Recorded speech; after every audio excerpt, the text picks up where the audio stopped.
So you've got your starter kit in front of you. You've got your practice eyes and the practice extensions, your primer, your pro glue, your tape and your pro tweezers, and some wands for the primer. You'll also have your lash extensions. I've been using mine this morning, so I've been going through them quite quick. So to start with, you can either have your lash extensions on the practice head, or you can have them on your tray next to you. I advise having them on the tray next to you just so you're starting good habits. And now we're going to remove the lash strips and apply them to our practice eyes. Use your tweezers or your fingers.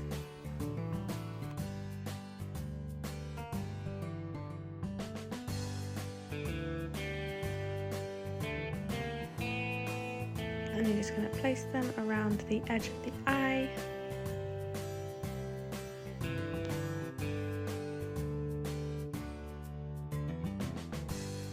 These are just to practice your technique of picking up a lash and applying it to a lash. It's much easier on a client compared to the practice eyes. But by practicing on these heads, just take out all the stresses of having an actual client in front of you and allows you to really focus on the technique of picking up and applying to a natural lash, or this case a plastic lash. And then let's apply some eye pads. So you can either do your roll of pads or the individually wrapped. I'm going to do the individually wrapped just because the extension strips are very close to the bottom plastic part, and the foam will probably stick to the lashes a bit more. So we're just going to place these underneath. Don't worry too much about placement, it's just so we can lash map in a minute and just to get you used to working with the pads.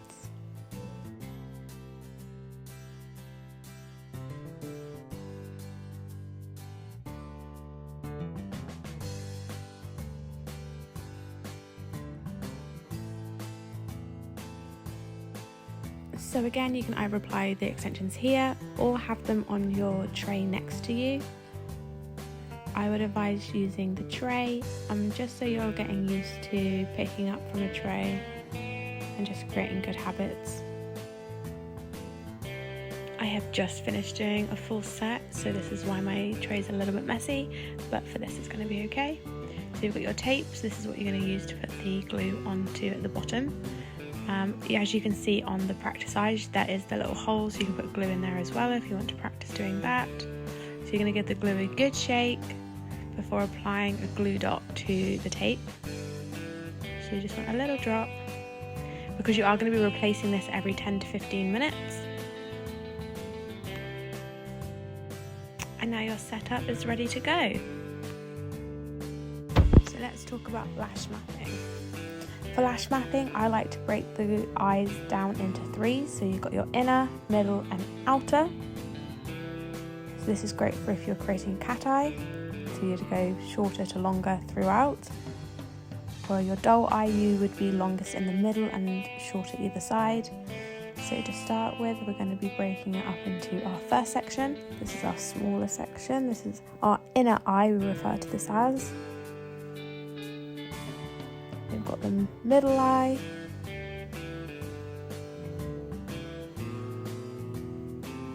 so in the inner we would do about a 9 if we were doing a cat eye. Then we work our way up, so we would go 10, so we're going to break the middle into two sections. Then we're going to go 11, outer into two sections, 12 and 13. We're just making our way up the lengths as we go. This is for a cat eye.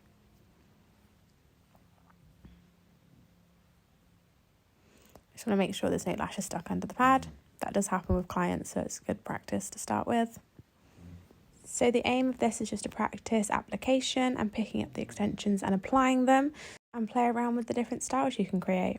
With my clients, I don't use a lash mat because my clients like a natural wispy look. Moving on to the application. So we want to use our isolating tweezers to help find a lash to isolate. You can use both your tweezers to help go through the natural lashes to find a lash to isolate. You're going to keep that lash isolated whilst you pick up the correct length extension, dipping it in the glue and then applying it to the natural lash, holding it for a second before moving on to isolate the next lash. To start with, I recommend doing 3 to 5 extensions on one eye and then going over to the other eye to do the same. This is so you're keeping it symmetrical with the time frame that you're giving yourself.